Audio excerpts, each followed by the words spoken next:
Really as what it's been for the past 2 weeks. It's pretty amazing, and I hate to keep harping on the point, but it just boggles my mind here that for the month, and I know we're only 2 days in, but we're 8/100ths of an inch off of our historic norm, and for the year, 1/10. That's it. 1/10 of an inch off. Normally we'd be at 19.14. That's it. Gorgeous look over 7th and Range Line. Nice puffy white clouds. Don't have any precipitation to worry about. I do want to point something out here is that, a little gap as far as the temperature, what it feels like, nothing oppressive, anything of that nature. But it's a good thing that humidity has dropped down to about 50% there in Joplin, because if we were to get that humidity that's running up from the Tennessee River Valley up to the north, tell you what, might feel about like 85, 86 on a day like this. But now we're pretty nice and dry.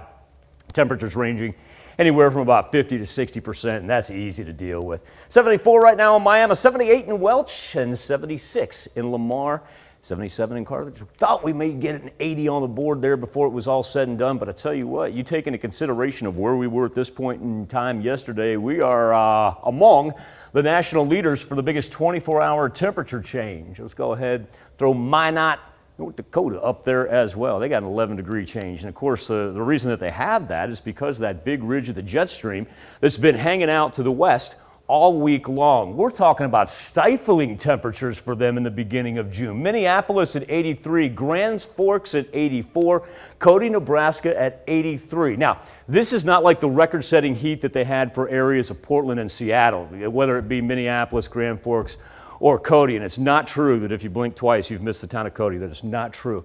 They'd have to get up into the mid-90s, actually, to break a June 3rd record. But what we're going to see this do is really flatten itself out around here, and that's why by the time the jet stream and the little bitty ridge that we'll have gets to us, we're not going to have to worry about jumping up to say, 85, 90 degrees in a heartbeat. We'll have a nice gradual warm-up throughout June.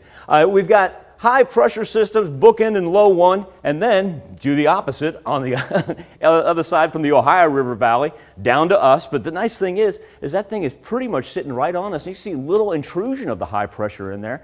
And so while the clouds have been able to kind of roll in, it does keep us on the dry side. In fact, anything that we do see for the later afternoon, say early evening hours, it's going to sprint right through and really pose no problems whatsoever. Very mild overnight as we manage to stay in the 60s as well. This is raindrops that I'm talking about. Like I said, you see one when you're driving home, probably hit the old windshield twice, won't even need to use the wipers, going to evaporate before it does. And then Friday, we're actually going to be able to cruise into the 80s. And so if you're looking for anything to do outdoors, I tell you what, we are in store for 3 consecutive days where it cannot be beat. And I think another key factor is it's really not too hot. We're talking about high 70s, low 80s, low humidity. Now that does change a little bit on Sunday. That's why I put it in the fair category, because we'll get some afternoon and evening rain. And then, look at the right side of the 7-day, setting back up for widespread rain for next week.